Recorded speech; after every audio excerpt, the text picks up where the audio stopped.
Video ini dipersembahkan oleh incomerealty.id, solusi ala sahabat. Assalamualaikum warahmatullahi wabarakatuh. Berjumpa lagi dengan saya Endang Wasiati Wirono di channel Cerdas Bisnis dan Cerdas Properti. Hari ini saya kedatangan tamu spesial Pak Tio Andrianto, biasa disapa Pak Andre. Pak Andre ini pengusaha penerbitan asal Surabaya.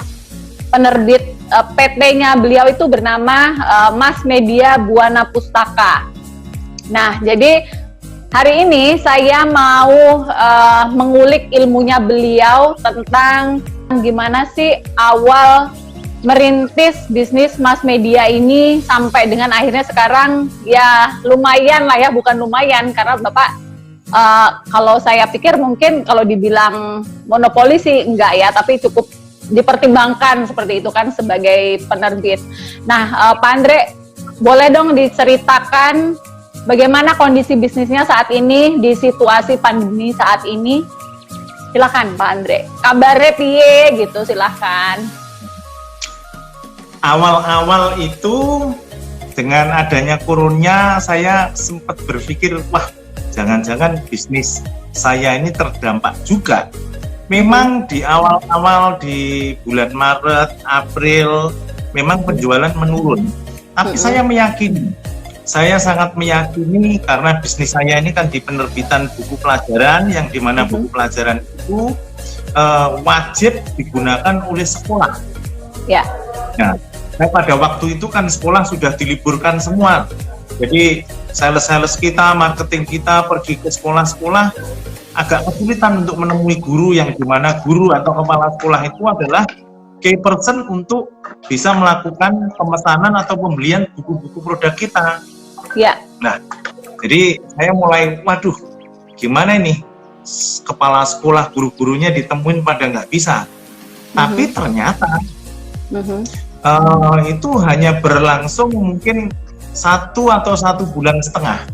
Nggak lama kemudian ternyata saya melihat penjualan setelah itu tetap naik dan malah saya rasa malah lebih bagus daripada tahun kemarin. Karena apapun, meskipun siswa sekolah tidak datang ke sekolah, mereka melakukan sekolah online, ternyata meskipun di rumah pun wajib mempunyai buku. Nah, karena buku tersebut sebagai panduan untuk gurunya mengajar daring kepada anak-anak di rumah tetap menggunakan buku. Jadi buku itu ternyata tidak ada mengalami penurunan penjualan atau apapun, bahkan di masa pandemi ini malah mengalami omset yang naik. Jadi yang dulu sekolah itu mungkin ada yang nggak beli buku atau apa, jadi sekarang ini mereka berpikir harus beli buku. Jadi dia berpikir kalau dia dulu anak di sekolah itu mungkin tanpa buku hanya mendengarkan guru mengajar masih oke. Tapi kalau sekarang rasanya agak susah mengajar dengan online, maka buku itu sangat diperlukan.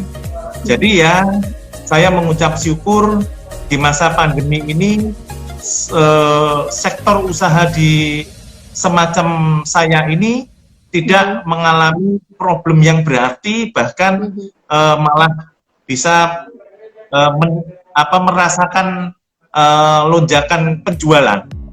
Wah, jadi saya salah satu bisnis yang rising. Saya rasa tidak terdampak oleh pandemik ini. Oke, jadi justru Bapak termasuk salah satu jenis usaha yang saat ini tuh rising, bukan declining ya Pak Andre. Berapa lama sih kemarin sampai akhirnya tuh kembali normal? Kan mungkin awal-awal masih kaget, kemudian sekolah juga masih bingung kan, seperti itu, mau daring itu bagaimana gitu. Nah itu berapa lama sih prosesnya sampai akhirnya kembali lagi? Ya, mungkin mulai di Maret itu kan mulai ada berita corona, dan mulai di Maret itu sekolah mulai diliburkan. Jadi di bulan Maret itu sekolah mulai diliburkan secara nasional, ya. Jadi mulai Maret, April itu marketing, sales kita agak kesulitan. Jadi yang hanya bisa dilakukan adalah melakukan promosi melalui digital. Jadi mengirimkan katalog-katalog melalui BA, mengirimkan atau kalau gurunya mau biasanya didatengin di rumahnya. Jadi tetap approaching secara persuasif juga tetap dilakukan oleh sales-salesnya Pak Andre ya. Nah, tetap dilakukan. Oke, Pak Andre, mau tanya dong, dulu awal-awal kan, gimana sih sampai akhirnya bisa jadi mass media tuh segede itu gitu, sampai punya pabrik yang ya luar biasa di kota-kota lain selain Surabaya. Ceritakan dong Pak, dari awal merintisnya, awal mulanya karir Pak Andre, sampai akhirnya menjadi penerbit yang saat ini Mass Media Buana Pustaka. Saya akan menceritakan secara singkat saja, namun cukup detail ya, Mbak En ya. Ya, siap. Jadi, saya ini dulu berasal dari kota kecil ya, kota kecil di Jawa Timur, tepatnya itu di Kota Kediri. Kota Kediri ini kota kecil, tapi sebenarnya Kota Kediri adalah kota yang sangat terkenal. Karena apa? Karena di Kediri itu ada perusahaan rokok gudang garam. Jadi perusahaan rokok gudang garam yang sangat besar itu tempatnya ada di Kediri. Itu tempat kelahiran saya. Saya dibesarkan di dalam sebuah keluarga yang sangat-sangat sederhana ya. Jadi saya sampaikan sangat-sangat sederhana. Saya tidak mau mengatakan saya miskin sekali pada waktu itu, tidak, tapi sangat sederhana sekali. Kalau istilah rumah itu yang Mbak En jual itu rumah RSS lah ya. Kira-kira seperti itu. Selepas saya SMA itu saya tidak melanjutkan kuliah. Ada dua faktor yang menyebabkan saya tidak kuliah. Satu, orang tua saya tidak mampu untuk membiayai anaknya untuk kuliah. Faktor kedua ini yang sangat mendominasi. Faktor kedua ini, saya itu paling tidak senang sekolah. Artinya sekolah secara akademik itu saya sangat tidak suka ya. Sekedar saya kasih rahasia sedikit nih Mbak En. Saya mulai SMP sampai SMA itu saya tidak pernah namanya ranking 3 saja dari belakang. Gitu. Jadi saya selalu ranking 34 atau 35 dari jumlah siswa 36 begitu. Wow. Itu luar biasa. Itu dari SMP sampai SMA. Dan hampir setiap tahun saya hampir tidak naik kelas. Karena nilai saya ada yang ekstrim, jadi nilainya ada yang misalkan kayak fisika nilainya 3, terus matematika nilainya 4, begitu. Itu dirapot, sehingga hebatnya begini, saya mempunyai kelebihan dalam hal pendekatan.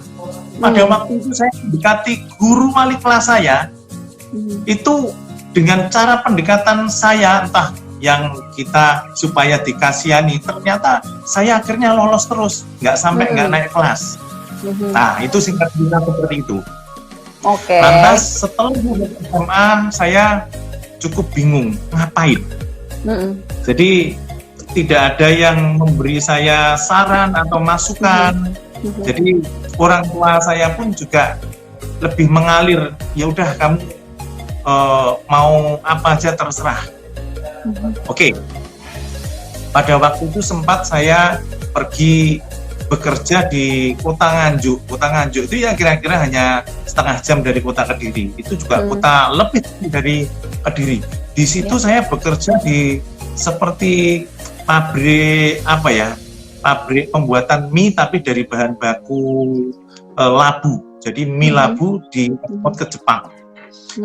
Pekerjaan saya di situ itu saya sangat kaget karena belum pernah memasuki dunia kerja. Begitu saya kerja ini apalagi pekerjaannya perusahaannya bukan perusahaan yang profesional begitu, perusahaan-perusahaan yang biasa saja. Family lah ya, family business gitu ya, yang masih. Saya bekerja dari jam 7 pagi sampai jam 11-12 malam. Saya kaget. Kok bekerja sampai segininya ya? Tapi itu saya lakoni terus. Artinya pada waktu itu saya hanya menerima barang-barang dari petani itu untuk ngecek, untuk nimbang itu sampai malam-malam. Jadi saya capek sekali. Tapi pada waktu itu kalau saya sudah niat bekerja ya, saya harus menjalankan dengan baik. Meskipun tidak berlangsung lama, saya kira-kira 3 bulan saya sudah berhenti. Saya berhenti. Karena pada waktu itu zaman segitu Mbak En ya, tahun 96, saya bekerja di Nganjuk itu kira-kira saya masih ingat benar gaji saya itu 125.000 satu bulan. Tahun berapa tuh Pak? Tahun 96. 96, oke. Tapi saya baru usia berapa gitu. Tapi saya beli nasi pecel di sana itu satu bungkus masih harga sekitar 200 perak. Oke.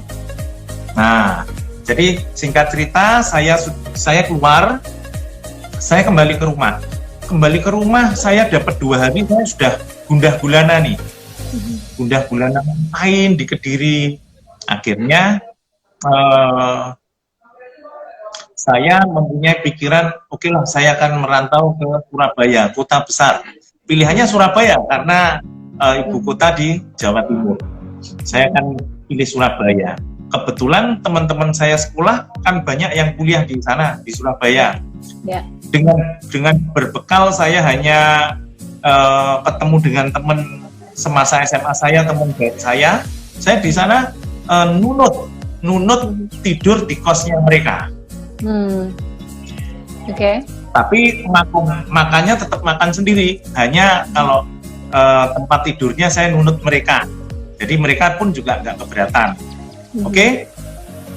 Ketika saya sampai di Surabaya beberapa hari, saya kebingungan juga mulai apa yang saya kerjakan. Saya ada memasukkan lamaran-lamaran. Dulu kan yang paling ngetop itu iklan-iklan lewat koran ya, iklan lowongan. Saya memasukkan beberapa kali CV ke perusahaan, ada yang ternyata dipanggil. Dipanggil, saya datengin, interview, lantas nggak ada kabarnya lagi. Itu kira-kira ada 3 atau 4 perusahaan. Saya berpikir, susah sekali mencari pekerjaan, apa gara-gara juga lulusan SMA, begitu. Iya, bisa jadi kali ya Pak. Nah, sampai pada akhir cerita, setelah saya kira-kira mungkin 2 bulan itu tidak menentu arah saya itu, akhirnya saya ketemu dengan seorang teman di sebuah warung makan ya. Di warung makan saya ketemu dengan teman saya, teman masa kecil saya di Kediri. Jadi pada waktu itu ketemu, loh, namanya Pak Agus.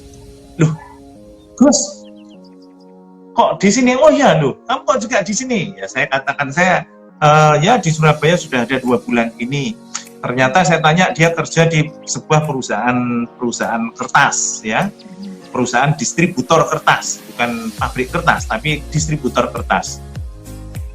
Dari situ saya ngomong ke teman saya Agus ini, Gus, bisa nggak saya ini benar-benar nyari kerjaan, saya benar-benar butuh pekerjaan, coba tolong sampaikan ke bosmu atau ke siapa saja yang kira-kira bisa nerima kerja saya. Jadi pada waktu itu saya hanya bertekad saya harus bekerja apapun pekerjaannya, ya, supaya saya bisa menyambung hidup saya di kota Surabaya itu. Maka dia nanya, zaman segitu juga belum ada handphone ya Mbak En ya, jadi semuanya masih by telepon rumah itu. Lantas dia tanya ke saya, kosmu di mana? Kosku di sana loh. Kos saya itu masuk di gang, di kos-kosan kampung begitu loh. Tapi di Surabaya. Terus dia mengatakan, loh, dekat kos saya di gang sebelahnya. Dia mengatakan seperti itu. Terus dia bilang, oh kos-kosanmu itu saya tahu. Karena saya dulu pernah mau ngekos di sana nggak jadi. Oh ya udahlah kalau gitu tahu. Saya bilang tolong ya Gus ya kalau ada pekerjaan segera hubungi saya. Ya sudah, setelah saya makan, kita berpisah. Saya juga sudah tidak berpikir masalah teman saya ini, karena saya hanya pada waktu itu berpikir namanya orang lama ketemu basa-basi, ya cuman basa-basi itu ya sudah menguap begitu saja. Biasanya seperti itu ya, itu kan hanya apa istilahnya ya Mbak En ya, omong-omong kosong begitu ya. Yes. Tapi besok sorenya saya dipanggil teman kos saya, Andre begitu, dicari temenmu. Saya juga kaget, siapa yang nyari saya? Biasanya nggak ada orang nyari saya itu di kos-kosan saya gitu. Saya juga nggak kepikir Agus itu, si teman saya itu. Begitu saya keluar saya kaget, loh si Agus. Akhirnya kita ngobrol-ngobrol, guyon-guyon. Terus lantas dia ngomong, kemarin saya udah ngomong sama pimpinan saya, kamu besok dipanggil, bisa nggak? Kerjaannya tapi udah dijelasin, kerjaannya kamu di awal itu mereka membutuhkan lowongan untuk kurir ya. Kurir itu pada waktu itu mengantar surat, disuruh beli apa atau apalah semacam pekerjaan-pekerjaan seperti itu. Wah, saya sangat gembira. Saya dengan harapan apapun saya bisa diterima. Mungkin dari situ akhirnya dia mengatakan, udah jangan khawatir, besok kamu jam 7 pagi kamu tunggu di mulut gang itu. Saya jemput kamu. Dia naik motor. Saya jam 7 kurang. Saya jam 7 kurang itu sudah ada di mulut gang itu. Nggak lama kemudian saya melihat si Agus ini naik motor, akhirnya menjemput saya. Saya sudah sampaikan ke Pak si Agus itu, tolong bawakan helm untuk saya, karena saya nggak punya helm. Oke. Dibawakan helm, lantas saya pergi ke tempat kantor beliau. Cukup jauh, perjalanannya mungkin 1 jam dari kos-kosan saya. Dari sana saya ketemu dengan pimpinan beliau, saya ditanya-tanya ya, ditanya-tanya normatif lah, interview normatif lah. Lantas saya ditawarin pekerjaannya seperti ini, kamu menjadi istilahnya orang serabutan. Oke Pak, saya katakan oke, nggak ada masalah. Gajimu saya tawarkan adalah 150.000 per bulan dan uang makan 2.000 per hari. Saya tanpa tanpa memikir itu jumlahnya itu besar atau tidak, saya nggak mengerti. Saya katakan siap Pak. Wah, begitu oke, saya senang sekali sudah dapat pekerjaan. Lantas pulang perjalanan itu saya cukup mikir. Terus hari-hari saya kesana ke kantornya naik apa ya? Saya katakan ke teman saya. Ternyata teman saya katakan, terus jangan khawatir, orang kita gangnya cuma sebelahan, kamu bareng saya terus. Jadi selama kerja 2 bulan itu saya bareng teman saya itu. Lantas nggak lama kemudian saya ditawarin oleh pimpinan saya lagi, kamu saya jadikan di sales gimana? Mungkin pimpinan saya dulu melihat ya, orang ini kok kasihan sekali, saya lihat wajahnya sih juga nggak jelek-jelek amat, kira-kira kalau jadi sales sih juga cocok, pikirnya mungkin seperti itu. Lantas saya ditawarin, saya langsung mau saja. Mau Pak, siap, oke. Lantas saya 2 bulan kemudian dijadikan sales. Saya dari situ ada fasilitas motor, sehingga saya tidak perlu bareng dengan teman saya lagi. Setelah itu saya mulai banyak berkenalan dengan hubungan luar yang real kerja. Artinya saya berhubungan dengan bagaimana saya harus memanage orang, memanage customer, bagaimana saya harus handling objection dengan customer. Dari situ saya mulai banyak belajar. Dengan ketemu orang, meskipun di awal-awal saya terlihat sangat bodoh sekali, tapi tidak butuh cukup waktu yang lama, saya sudah cukup banyak mempunyai customer, yang dimana customer tersebut cukup cukup apa ya, dengan saya ini cukup nyaman, cukup nyaman, cukup dekat. Dalam waktu yang singkat saya sangat bisa mendekatkan diri dengan mereka, sehingga pada waktu itu saya hanya dalam jangka waktu mungkin 6 bulan itu hasil saya cukup bagus dari customer memaintain customer atau mencari customer baru.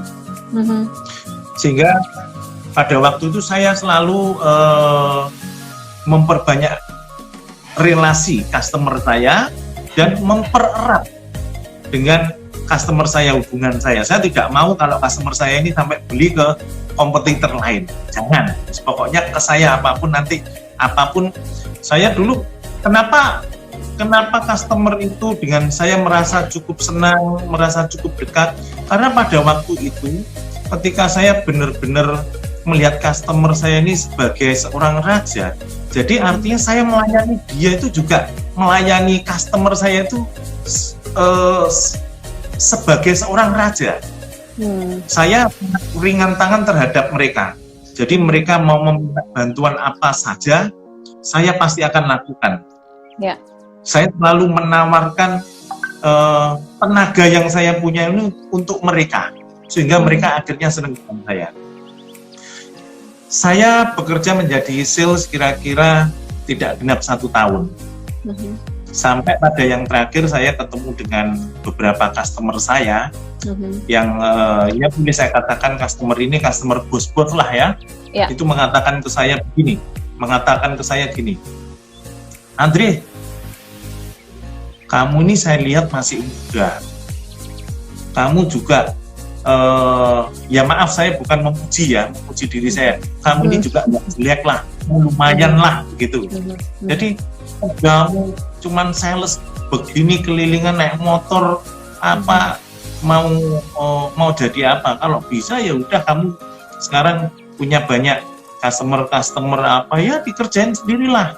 Nanti aku yang support kamu. Jadi artinya dia yang akan bersedia untuk menyuplai barang untuk saya. Saya sih tidak terpikir itu sebenarnya. Saya hanya pokoknya bekerja. Tetapi ternyata memang ada satu kejadian yang tidak saya sangka. Jadi ceritanya begini, di kantor saya itu mungkin karena saya saking baiknya dengan customer ya, saya melakukan apa saja untuk customer saya. Pada waktu itu salah satu customer mencari barang ke saya, itu di tempat kita memang nggak ada. Jadi barang yang diminta customer itu kantor saya tidak mempunyai dagangan itu, jenis itu tidak punya. Lantas karena saya punya kenalan dengan customer yang lain, yang saya tahu customer yang lain saya itu punya barang itu, saya merekomendasikan ambil saja di sini Ci, ambil saja di sini Bu, itu ada dia punya. Oke lah, mereka ngambil. Nggak lama kemudian si customer saya ini ada obrolan dengan bos saya, yang tiba-tiba saya itu tahu bahwa saya merekomendasikan ke kompetitor lain. Ini yang benar-benar saya nggak ngerti karena saya masih sangat muda sekali, jadi saya nggak ngerti. Saya nggak ngerti apakah hal ini kode etiknya seperti apa, menyalahi fatal atau tidak. Sehingga besok paginya, pagi-pagi sekali ketika saya udah cek log itu, saya dipanggil oleh pimpinan saya. Wah, tumben ini. Biasanya nggak pernah manggil saya. Saya menghadap, ya Pak, kamu tahu apa kesalahan kamu? Nggak tahu Pak. Terus, kamu ada merekomendasikan apa ke customer A begitu ya? Saya langsung kaget. Wah, ini pasti urusannya yang kemarin saya mereferensikan ke kompetitor. Oh iya Pak, saya begini. Itu tahu nggak kalau itu hal yang salah? Saya mau mengatakan tidak tahu kok, saya nanti dikira ngeles atau apa ya, saya tahu Pak. Ya udah, kalau memang kamu sudah tahu kesalahanmu ya sudah, itu ini sebuah konsekuensi. Jadi ternyata itu si pimpinan saya ini sudah menyiapkan surat untuk saya tanda tangani untuk resign. Wah, jadi ya saya cukup shock sebenarnya. Akhirnya saya tanda tangani surat resign itu, saya dikasih pesangon 1 kali gaji oleh pimpinan. Pada waktu itu saya dikeluarkan itu gaji saya 250.000. Oh my God. Oke lah, saya pulang dengan sedih hati sebenarnya. Karena pada waktu itu pulang, motor kan langsung ditarik ya. Jadi saya langsung pada waktu itu pulang naik kendaraan umum ke kos saya. Setelah itu besoknya saya sudah langsung pergi ke tempat customer yang selama ini saya kenal. Saya ceritakan ceritanya, saya sudah tidak bekerja lagi ini di sini. Mereka cukup kaget. Lantas mereka langsung, wah, kamu jalan sendiri aja, saya support. Wah, saya semangat sekali. Singkat kata, dari situ saya mulai dipercaya oleh beberapa orang-orang yang saya kenal baik ini. Saya dipercaya diberi barang untuk saya jual ke customer.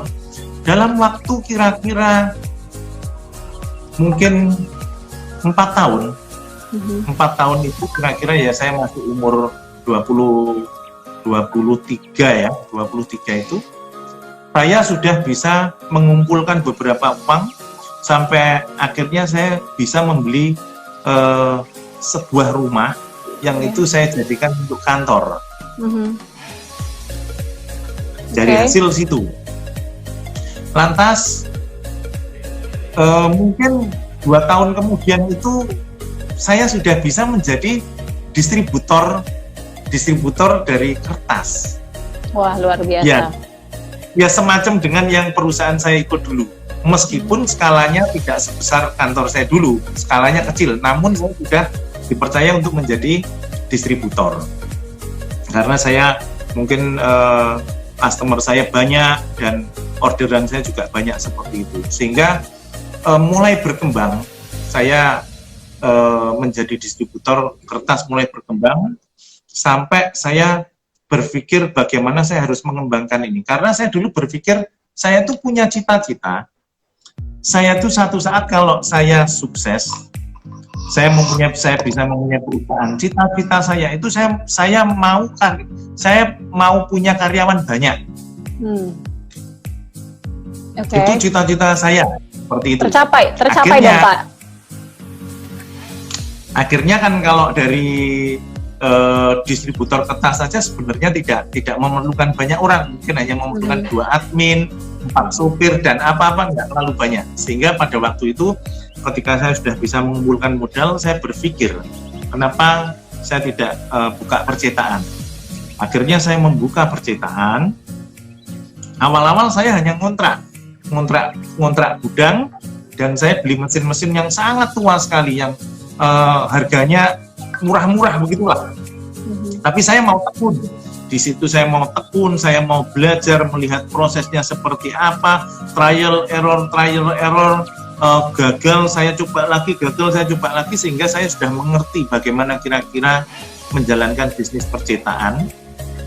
Berapa lama Pak tadi dari Bapak distributor kertas terus ke ke penerbitan kurang lebih? Itu distributor saya di kertas kira-kira saya bermain 6 tahun. Setelah itu saya mulai mengembangkan di percetakan. Di percetakan itu saya 2 tahun mengontrak gudang ya. Tahun ketiga saya sudah mulai bisa membeli gudang saya yang pertama untuk percetakan saya. Meskipun itu bukan gudang yang besar ya. Tapi dari situ saya terus tekun sampai saya menambah mesin, mulai membeli mesin second yang lebih baik dan mulai menambah jumlahnya, karyawan mulai bertambah banyak, sehingga akhirnya saya merasa tempat yang ini saya nggak cukup. Akhirnya saya pada waktu itu tahun 2009 saya memutuskan tahun 2008 saya memutuskan ada satu gudang yang cukup besar ya, ada salah satu gudang yang cukup besar, luas kira-kira 7.000 meter, yang dijual harganya cukup murah. Karena pemiliknya itu pada waktu itu terjerat bank atau seperti apa gitu, sehingga harus segera dilunasi. Akhirnya saya nekat, gudang itu saya beli dengan uang yang ada, sisanya saya KPR-kan berupa angsuran. Dari mulai akhirnya saya menempati tempat yang besar, saya lebih bisa ekspansif lagi. Nggak lama saya juga mulai menambah mesin-mesin lagi, karyawan bertambah banyak lagi.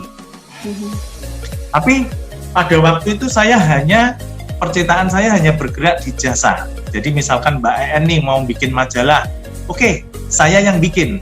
Tapi semua konten, semua apa-apanya semua dari Mbak En. Saya hanya mencetak, istilahnya hanya tukang jahitnya saja. Ya. Jasa. Dari jasa situ saya sudah cukup bagus. Tapi saya mulai berpikir lagi, karena jasa itu seringkali kita ini seringkali kita ini selalu dalam posisi tertekan. Karena kita yang membutuhkan mereka. Ya. Yang pemberi jasa ini, jadi mereka sangat menekan-tekan harga, itu saya kurang suka begitu. Akhirnya saya mulai berpikir, apa kira-kira yang saya tidak boleh tergantung dengan bisnis jasa ini. Karena begitu jasa sepi, saya kebingungan, mesin banyak nganggur atau apa. Akhirnya saya harus berpikir saya harus mempunyai produk sendiri. Dari situ saya mulai berpikir apa yang enak ini, karena saya sudah pengalaman dalam percetakan, membuat buku, karena spesialisasi saya dulu percetakannya memang jasa untuk orang-orang yang membuat buku. Sampai akhirnya saya mempunyai ide bahwa akan membuat buku sekolah, buku pelajaran untuk anak-anak. Karena tahun berapa itu Pak? Tahun berapa itu Pak? Itu tahun 2011.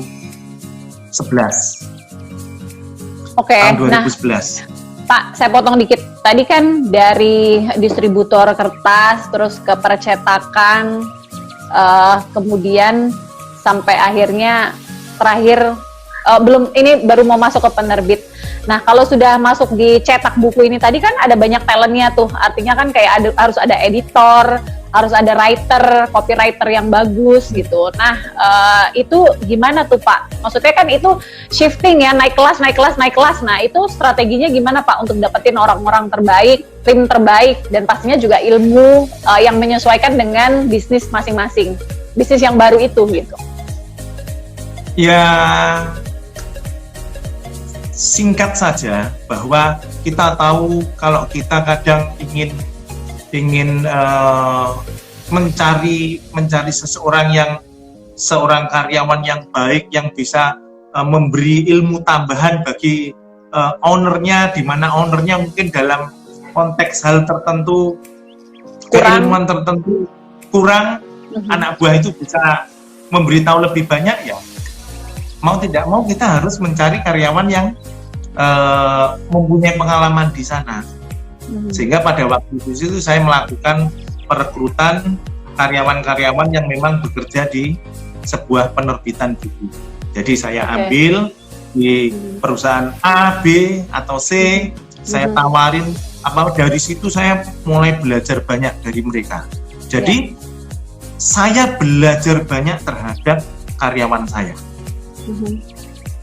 Dari situ sampai akhirnya saya bisa merekrut tenaga profesional yang memang benar-benar kualitasnya bisa dipertanggungjawabkan, bukan hanya seorang pekerja biasa saja. Ya. Memang di penerbitan buku ini sangat kompleks sekali. Jadi di industri buku ini sangat kompleks sekali. Anda harus mengurusi konten itu yang sangat jelimet. Padahal saya sekolah saja nggak naik kelas terus, kok ini kuliah gitu ya Pak judulnya ya. Buku pelajaran, tapi saya melihat ini di bisnisnya, bukan di kontennya. Saya melihat di bisnisnya, ini sebuah bisnis yang bagus. Kayaknya sih Pak, kalau ibu-ibu tahu nih yang punya penerbit ini dulu tamat SMA, mungkin mereka juga mikir-mikir kali Pak ya. Mungkin saja. Tapi mungkin sekarang profesionalnya Pak Andre kan ya tadi ya banyak sekali dari perusahaan-perusahaan yang memang expert lah seperti itu. Nah, seberapa lama sih maksudnya kalau Bapak kan ini banting setir ya, bukan banting setir ya, maksudnya tuh naik kelas lah gitu dari percetakan kemudian Bapak naik ke penerbit gitu. Penyesuaiannya itu gimana sih dan berapa lama gitu, Pak?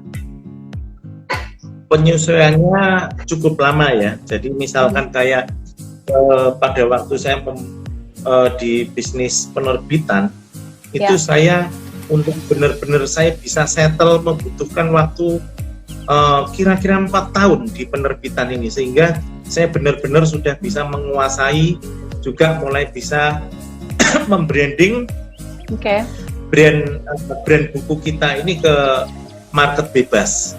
Jadi semakin besar usaha kita itu sebenarnya mengawalinya akan semakin sulit, juga akan semakin sulit. Challenge-nya lebih banyak ya, Pak? Wah, itu dalam masa 4 tahun itu ya, Mbak En, kalau saya bilang, saya pernah ada satu masa-masa di mana saya sempat mengalami ya semacam depresi lah, karena itu susahnya itu, karena dalam waktu 4 tahun itu secara pembukuan saya mengalami kerugian. Artinya setiap tahunnya tidak ada untung, malah rugi. Karena membayar karyawan, karena pada waktu itu saya sudah melakukan perekrutan sales, editorial, desain, atau apa cukup banyak. Pada waktu itu mungkin kira-kira kalau mungkin barang 200 karyawan sudah ada. 200 karyawan sudah ada. Nah, itu produk kita masih belum dikenal. Bagaimana saya membayar karyawan semakin banyak dan segala macam kompleksitas lah. Itu saya sempat mau putus asa, tapi sampai pada akhirnya saya meyakini bahwa saya berkata dalam hati, kalau sampai tahun kelima ini tidak mengalami perbaikan, udahlah, saya mau give up aja, saya mau konsen di bisnis jasa saja, percetakan saja. Tapi saya bersyukur mulai menginjak tahun kelima, pada waktu itu para marketing saya ya terus saya cuci otak bagaimana kamu harus benar-benar mengenalkan brand mass media ini ke pelanggan secara baik, lakukan hubungan emosional yang sangat baik. Tahun kelima, singkat cerita, sudah bisa membalikkan keadaan, sudah mulai secara keuangan sudah ada keuntungan. Tahun ke-6 lebih untung lagi, tahun ke-7, ke-8 lebih untung lagi, sehingga sampai sekarang ini beli mesin terus kali ya Pak ya, makin banyak gitu ya. Beli mesin, menambah karyawan-karyawan yang lebih expert, yang lebih apa, beli pabrik, bangun pabrik, bangun workshop gitu-gitu. Ya, seperti itu. Sehingga saat ini kami sudah mempunyai sekitar 1.500 karyawan yang itu sudah tersebar di seluruh Indonesia, dari Sabang 33 provinsi udah ada ya Pak ya? Sudah ada, di provinsi besar kita semua sudah ada semua. Luar biasa. Nah Pak, saya mau nanya lagi nih, kalau perihal buku sekolah kan pasti kontennya itu kan khusus ya. Nah, strategi membuat konten ini sendiri kan mungkin sudah given lah ya dari pemerintah, atau mungkin ada improvisasi atau gimana Pak? Kalau untuk buku sekolah? Kalau buku sekolah itu kan kita pernah sering mendengar kurikulum ya. Ya, kurikulum itu yang menentukan pemerintah. Tetapi untuk menjadi kurikulum itu bisa menjadi sebuah konten buku sampai menjadi fisik buku dan bisa dipakai oleh anak-anak sekolah, itu tugasnya penerbit seperti kita, Mbak En.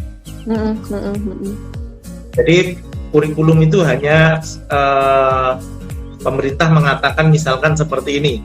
Acuan lah ya, acuan ya. Betul. Jadi hanya garis-garis besarnya itu harus seperti ini. Tapi untuk metode penyampaiannya, metode penyusunannya, metode penjabarannya itu kembali ke penerbit masing-masing. Oke.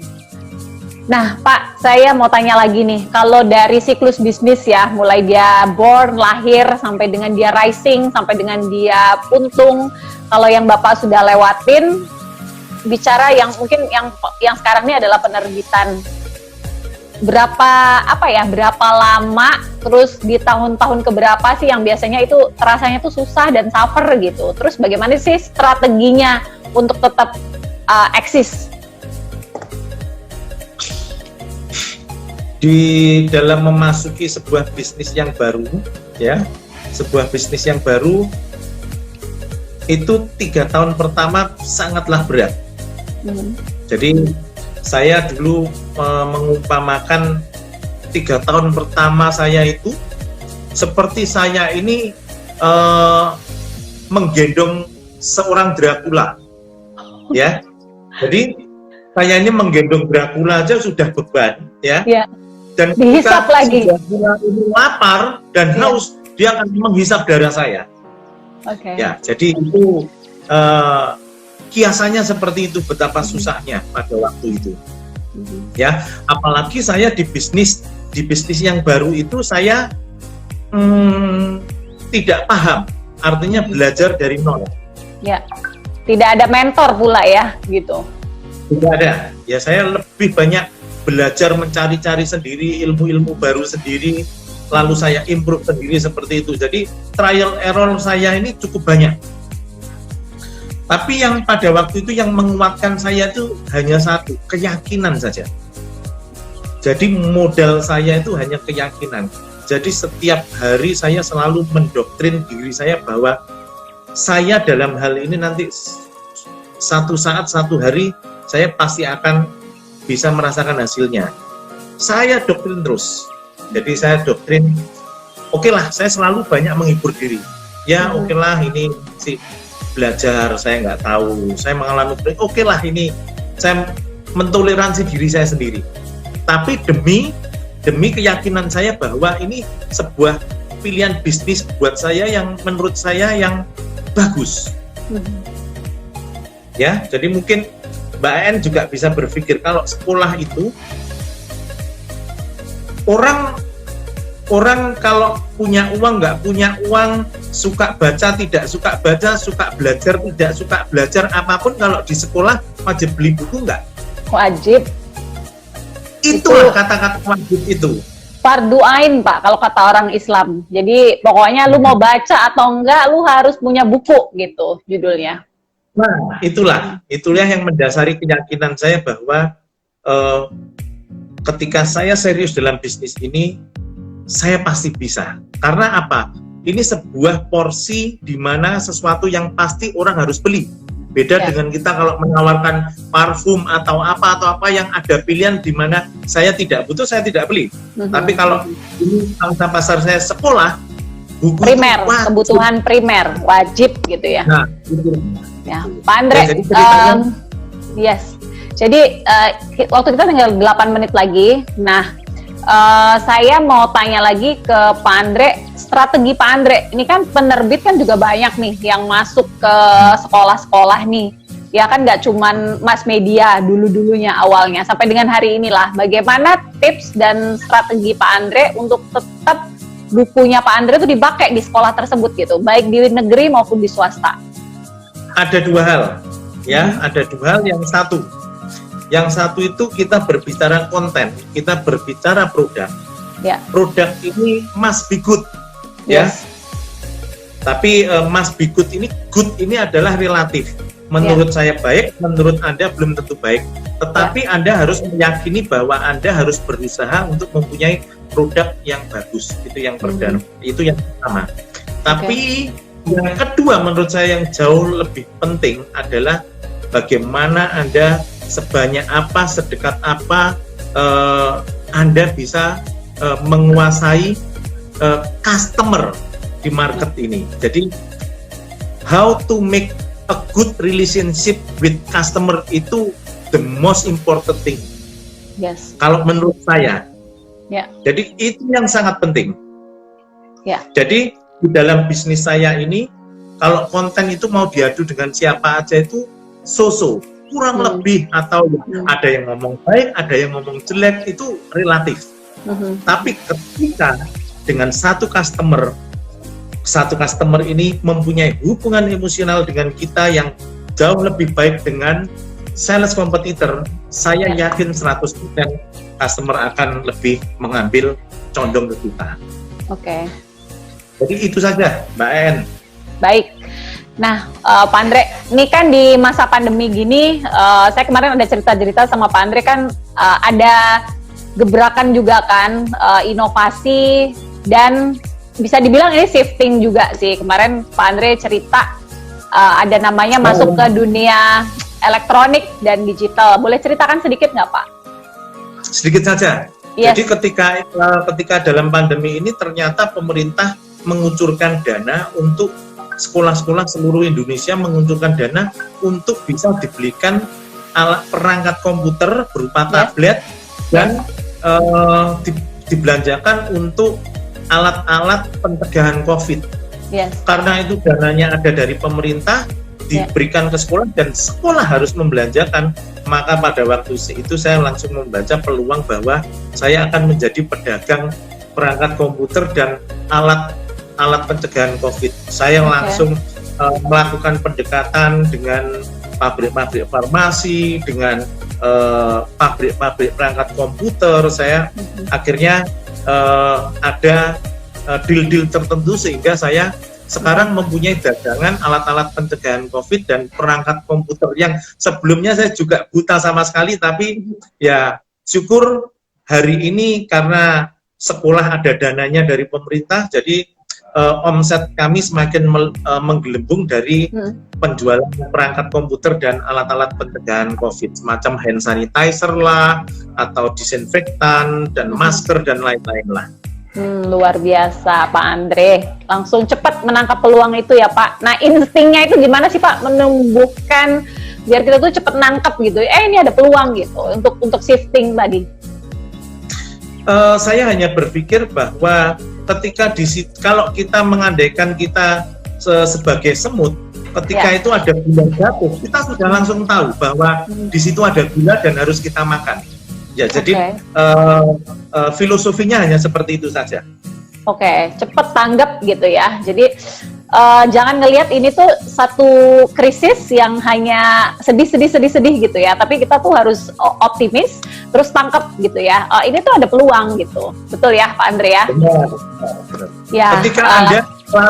Ketika Anda larut dalam kesedihan terus-menerus, Anda tidak bisa berpikir jernih dan itu tidak menolong Anda sedikit pun. Tapi ketika Anda berhati gembira, Anda excited dalam kondisi seperti ini pun, selain itu membangkitkan semangat, Anda dalam melakukan hal-hal, mencoba sesuatu yang baru pun, Anda tetap ada semangat, siapa tahu di sini ada satu kesempatan bagus. Betul.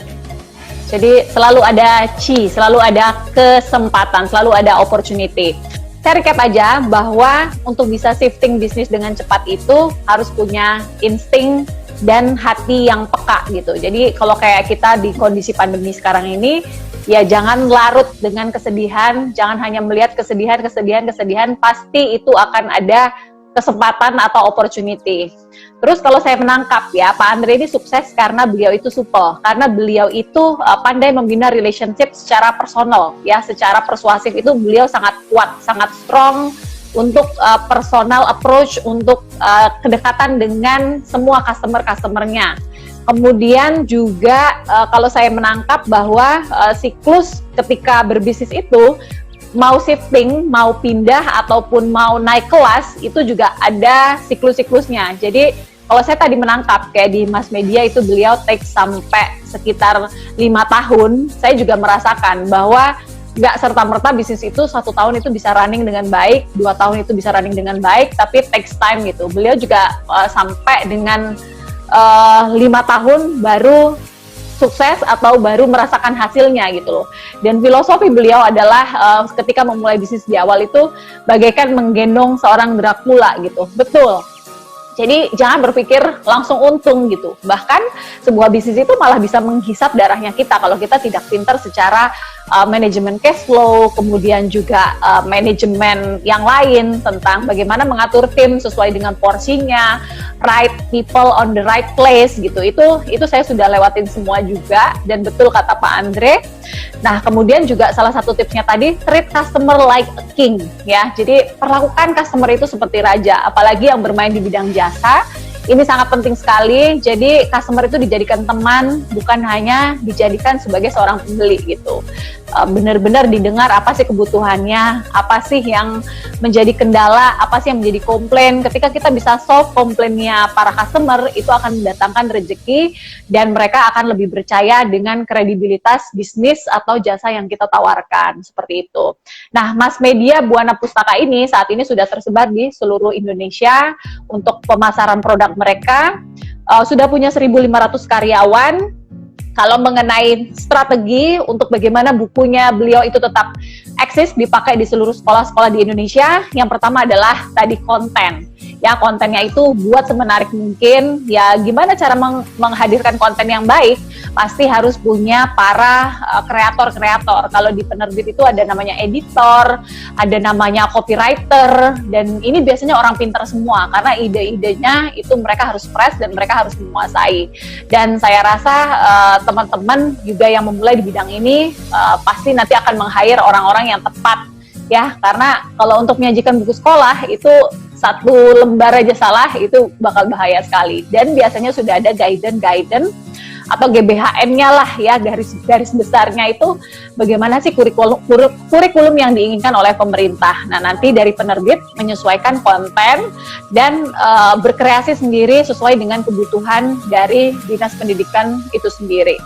Nah, kemudian yang selanjutnya tadi tetap hubungan atau relationship yang baik ya antara si penerbit kemudian para pemakai atau para pengguna buku-bukunya tersebut. Oke teman-teman, semoga bermanfaat sharing hari ini. Jangan lupa like, jangan lupa subscribe, jangan lupa hidupkan loncengnya. Berjumpa lagi di konten Cerdas Bisnis dan Cerdas Properti di next kesempatan. Terima kasih. Assalamualaikum warahmatullahi wabarakatuh.